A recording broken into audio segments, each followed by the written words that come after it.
You were on your way home when you died. It was a car accident. Nothing particularly remarkable, but fatal nonetheless. You left behind a wife and 2 children. It was a painless death. The EMTs tried their best to save you, but to no avail. Your body was so utterly shattered, you were better off. Trust me. And that's when you met me. What? What happened? You asked. Where am I? You died, I said matter-of-factly. No point in mincing words. There was a truck and it was skidding. Yep, I said. I died? Yep. But don't feel bad about it. Everyone dies, I said. You looked around. There was nothingness. Just you and me.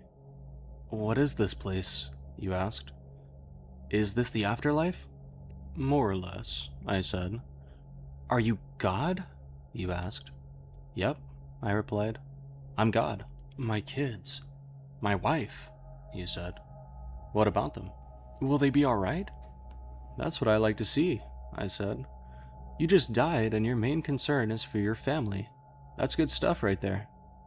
You looked at me with fascination. To you, I didn't look like God. I just looked like some man, or possibly a woman. Some vague authority figure, maybe. More of a grammar school teacher than the Almighty. Don't worry, I said. They'll be fine.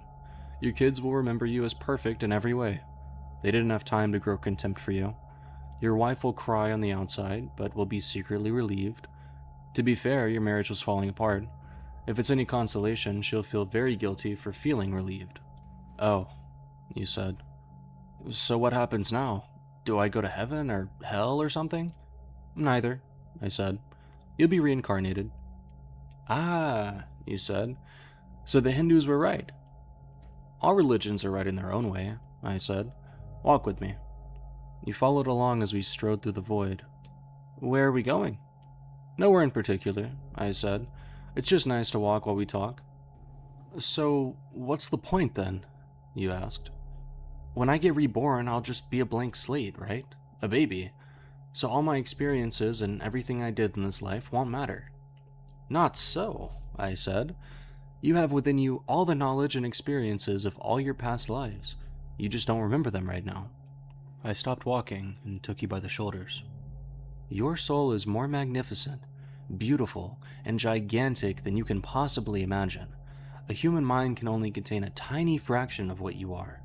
It's like sticking your finger in a glass of water to see if it's hot or cold. You put a tiny part of yourself into the vessel, and when you bring it back out, you've gained all the experiences it had. You've been in a human for the last 48 years, so you haven't stretched out yet and felt the rest of your immense consciousness. If we hung out here for long enough, you'd start remembering everything. But there's no point to doing that between each life.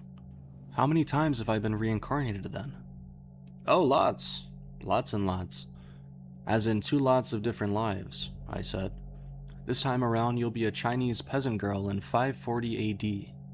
Wait, what? You stammered. You're sending me back in time? Well, I guess technically. Time, as you know it, only exists in your universe. Things are different where I come from. Where you come from? You said. Oh, sure, I explained. I come from somewhere else, and there are others like me. I know you'll want to know what it's like there, but honestly, you wouldn't understand. Oh, you said, a little let down. But wait, if I get reincarnated to other places in time, I could have interacted with myself at some point. Sure, happens all the time. And with both lives only aware of their own lifespan, you don't even know what's happening. So what's the point of it all? Seriously? I asked. Seriously? You're asking me for the meaning of life? Isn't that a little stereotypical? Well, it's a reasonable question, you persisted.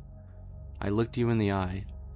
The meaning of life, the reason I made this whole universe, is for you to mature. You mean mankind? You want us to mature? No, just you. I made this whole universe for you. With each new life, you grow and mature and become a larger and greater intellect. Just me? What about everyone else? There is no one else, I said. In this universe, there's just you and me. You stared blankly at me. But all the people on Earth. All you. Different incarnations of you. Wait, I'm everyone? Now you're getting it, I said, with a congratulatory slap on the back. I'm every human being who ever lived? Or who will ever live, yes. I'm Abraham Lincoln? And you're John Wilkes Booth, too, I added. I'm Hitler? You said, appalled. And you're the millions he killed. I'm Jesus? And you're everyone who followed him. You fell silent. Every time you victimized someone, I said, you were victimizing yourself. Every act of kindness you've done to yourself. Every happy and sad moment ever experienced by any human was or will be experienced by you. You thought for a long time. Why? You asked me. Why do all this? Because someday you will become like me. Because that's what you are. You're one of my kind. You're my child. Whoa, you said, incredulous. You mean I'm a god? No, not yet. You're a fetus. You're still growing. Once you've lived every human life throughout all time, you will have grown enough to be born. So the whole universe, you said, it's just an egg, I answered. Now it's time for you to move on to your next life. And I sent you on your way.